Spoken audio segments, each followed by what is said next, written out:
kidding me? I'm not getting them. So what does this mean? Does this mean I literally just bought Ratatouille for nothing? 4,000 touring artists performing at more than 200 venues across 40 countries.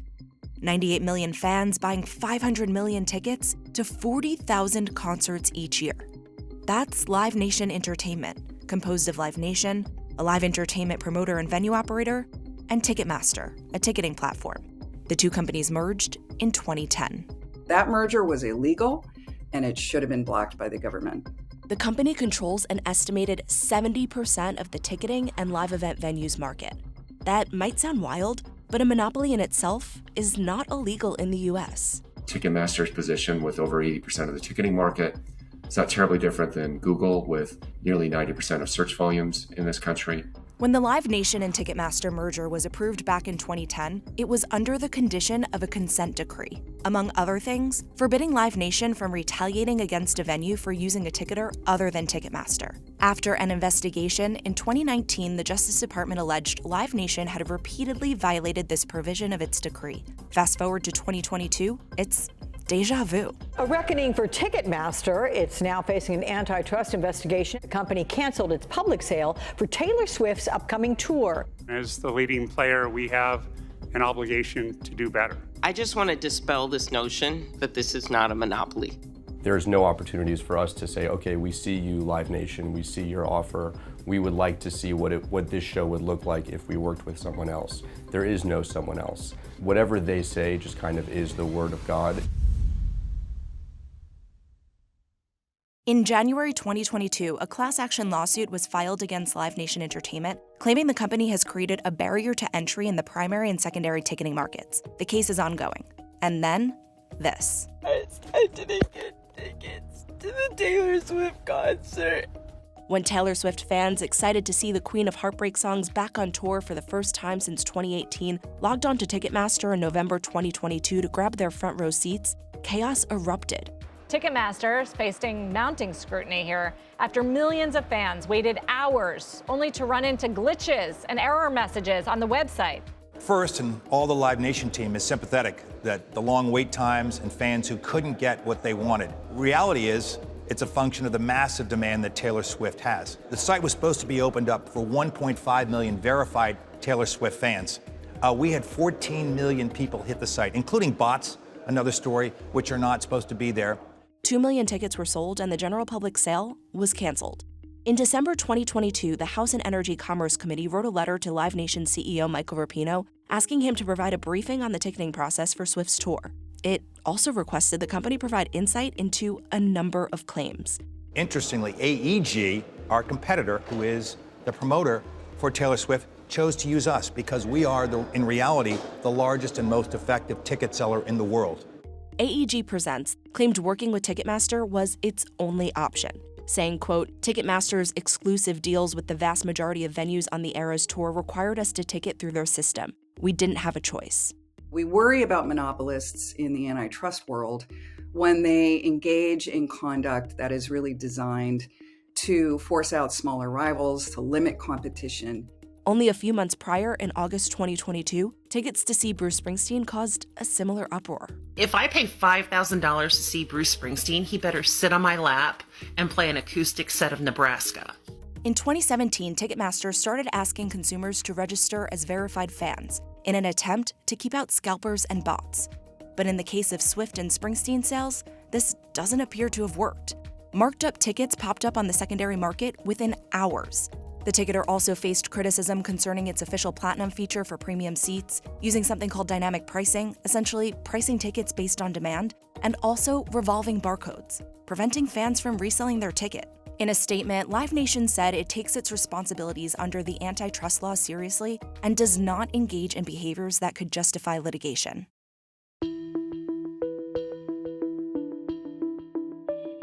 As a promoter and venue operator, Live Nation handles production, organization, and marketing of live entertainment events. While the company holds the majority of market share, it does have some competition. AEG, Eventbrite, IMG, ASM Global, Madison Square Garden Entertainment Corporation, and Jam Productions, to name a few. The company owns more than 200 venues around the world. Ticketmaster is, as the name holds, a ticketing platform. On this side, there's Access owned by AEG and Songkick owned by Warner Music Group. There's also SeatGeek, eTix, TicketTailer, Brown Paper Tickets, TicketSpice, and other smaller companies.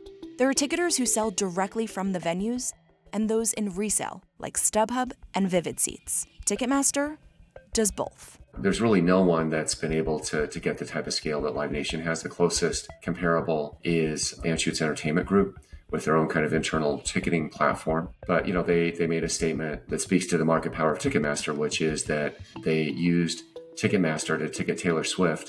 In 1996, Jam produced 100 concerts in arenas, but in 2011, 1 year after the merger, that decreased to 46 concerts. And in 2022, we only produced 14 arena concerts. Live Nation went after the arena business, and they succeeded in driving us and other independent promoters out of that sector.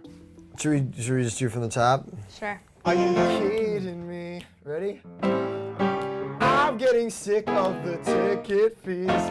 These are some of the members of the band Lawrence, based in New York City. While on tour, Lawrence interacts with Live Nation Entertainment regularly. It's often their promoter, venue owner, and ticketer. If you say, okay, we want to be in this market, so we have to use Live Nation, what does it look like if you then don't want to use Ticketmaster? That's not an option. Not an option. Ticketmaster have created these exclusive contracts. Once you sign that contract, a band is not allowed to come in and say, we want to sell our tickets with XYZ platform. They even have a song with this lyric, flat out calling out Live Nation.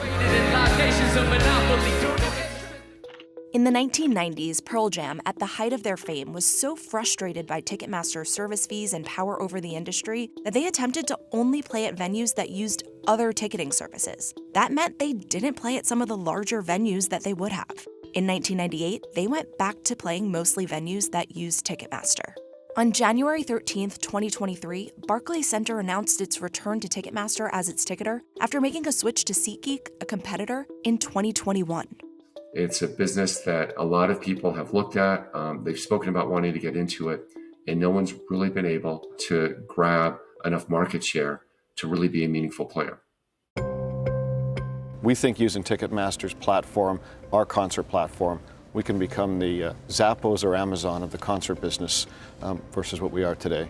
That's a clip from 2010, months before the merger. Even then, Ticketmaster controlled more than 80% of the ticketing market. Whether or not Live Nation Entertainment is a monopoly, that's sparked some debate. In simple terms, a monopoly is when a company holds exclusive possession or control. To be clear, a monopoly isn't illegal. A lack of choice is really a major hallmark of a monopoly. Diana Moss, president of the American Antitrust Institute, has been following the two companies since prior to the merger. If we made monopolies illegal on the basis of pricing above cost and generating monopoly profits for a firm, the concern would be that that would potentially stifle risk-taking and entrepreneurial activity. What is illegal is abusing a monopoly position, a business that establishes or maintains its monopoly through improper conduct and doesn't allow for others to enter the market. We saw an ideology develop that really was supercharged by the notion that vertical mergers are good, that they're beneficial, because firms can coordinate better between different levels in the supply chain. In the case of Live Nation and Ticketmaster, for example, all of the concert promotion and venue operation could beneficially coordinate with the ticketing platforms. We saw it also with mergers like Comcast, NBCU, and Google's acquisition of ITA, the travel pricing software system. As a result, these types of mergers haven't been blocked in federal court. Instead, if there's been competition concerns, the court imposed remedies to restrict the ability to squeeze out competition, like the consent decree in Live Nation and Ticketmaster's case. Live Nation Ticketmaster is really the poster child for this type of vertical merger being approved with very ineffective remedies, and now the damage from that is very obvious. In 2019, the Justice Department made its most significant enforcement action of an antitrust decree in 20 years. The DOJ alleged Live Nation Entertainment violated the 2010 decree, and the company settled with the government. Live Nation has agreed in principle to a settlement with the Department of Justice over an investigation into whether Live Nation was forcing venues to use its Ticketmaster company to sell tickets to Live Nation events. They had 6 concert venues anonymously on record talking about how Live Nation Ticketmaster harassed them or threatened them. I absolutely acknowledge, Senator, that the Department of Justice alleged 6 issues in 2019, which led to our decision with them to extend the consent decree. We did not feel it made sense to be seen as defending the theories of retaliation or threats. It's not our business practice. It goes against our fundamental focus on alignment with the artist. It is absolutely our policy to not pressure, threaten, or retaliate against venues by using content as part of the ticketing discussion. Whether it's said or not, it's implied that if I don't use Ticketmaster, I am not gonna get all the shows that I would like to have. Live Nation Entertainment declined CNBC's request for an interview. There's always the top-end ticket that gets the press, but a ticket and a concert ticket is still really affordable. Average ticket price is $35. You can't have a dinner for that. You certainly can't go to a Laker game. The average ticket price has gone up significantly in the past 26 years, according to Polestar, a data analytics company. Ticketmaster is charging these significant, often over 40% fees. Ticketmaster says fees are determined in collaboration with clients, like the music venues and promoters. They share a portion of the fees the company collects. The only caveat? That's often Live Nation. Sometimes, depending on state laws, these fees are not even known until you've already waited in the online queue, chosen the seats you want, maybe even been told a few times after clicking on seats that those seats are no longer available. That's when you're hit with the fee. If that service fee makes your ticket more expensive than what you were planning on spending, the alternative is starting all over again, risking there won't be any seats left. So it would be nice to see someone come in and say, whoa, 40% on top of a ticket is just criminal. Lawrence says for their shows, it looks something like this. A $30 ticket plus a likely 40% or $12 service fee means Lawrence fans would be paying $42 per ticket. Lawrence doesn't know what the service fee will be in advance, and none of it goes to them. The rest depends on the deal with the promoter and the cost the artist has. Lawrence is very do-it-yourself or DIY, so their costs are lower than for others. But from that $42 you spent on a ticket to see them play, they usually get $10 to $15. After covering their costs, about $5 to $8 get divided among the 8 band members. For your band to make $6 out of a $42 ticket price, Yeah, that doesn't feel great. doesn't strike me as artist first. I would agree with that. Some of these numbers just seem silly. Like, there's literally a charge of $267 for towels. I don't know, because I haven't bought towels in a while, but like you could buy like many towels to keep. They're not giving us towels. At the end of every concert, Lawrence and other artists get a settlement sheet from the promoter, or in this case, Live Nation. They say often this is what it looks like, with a facility fee already deducted from the ticket price right at the top. The first thing we ask is, what is that covering? And they say, oh, it's just various venue expenses. It's really expensive to run a venue. Oh, okay, cool. But then you look at the expense breakdown, and we're actually being charged as an expense for all the costs that it takes to run a venue. Rent, staffing, bar, hospitality, production team, all of the things that you can say it takes to run a venue, you're charging us for, and then charging a facility fee on top of that.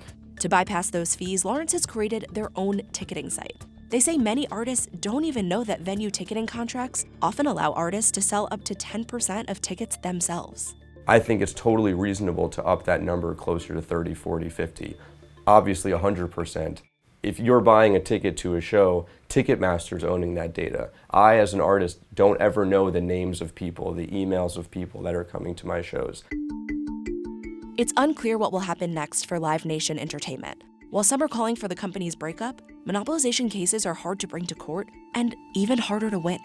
It's a 2-part requirement. One is to show that a firm has monopoly power in a market. And then the second is to show that the firm engaged in conduct that was designed to maintain that monopoly, to strengthen it, to leverage it to another market. And over time, the courts have set up enormously high barriers to plaintiffs, and in this case, a government plaintiff, to make those 2 showings. The last time we saw a breakup remedy in this country was back in 1984 with AT&T. It's like climbing Mount Everest, the antitrust equivalent of Mount Everest. This is going to take a very committed Department of Justice. The hope would be they would carry out an investigation and do that expeditiously, and that they would file a complaint in federal court, and we could advance this issue finally and get some relief. There is a real opportunity here for competition advocacy groups to really communicate the importance of competition to lawmakers, to consumers, and to smaller businesses. And I think we'll see if this is a galvanizing event. In July 2021, President Biden signed an executive order aimed at cracking down on anti-competitive practices by big tech, labor, and other sectors. Rather than competing for consumers, they are consuming their competitors. More than a year later, he pledged to tackle surprise fees. Each year, these junk fees, in addition, that companies charge cost Americans tens of billions of dollars. Let's just say that the DOJ makes it to the top of Mount Everest and Ticketmaster and Live Nation are broken up. Then what? Will other companies enter the market? And if things do turn in that direction, it certainly won't be a quick fix. We saw this back in Microsoft. The trial went on for a long time. And when they got to the question of remedy, right, that was yet another long conversation. Microsoft and the government eventually settled out of court for a lesser remedy.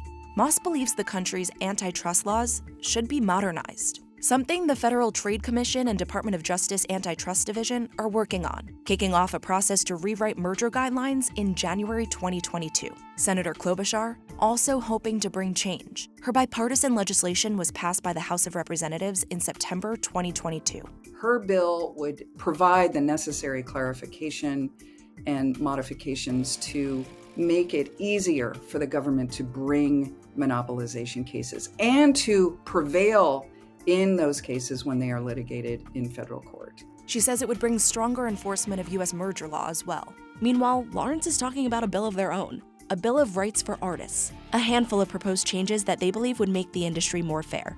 Things like permitting artists to sell more tickets directly to fans, transparency around ticket fees, allowing artists to perform at venues owned by Live Nation without having to use a particular promoter or ticketer, and crackdowns on Live Nation venue purchases in regions with little competition so that artists have a choice while on tour. It doesn't mean the end of Live Nation, it just means a fair system. There is a lot of value that they provide, not only to us, but to the majority of artists. Genuinely, like, we're really thankful for what they do. All we're trying to do is kind of carve away at some of the injustices that are happening, in the system right now.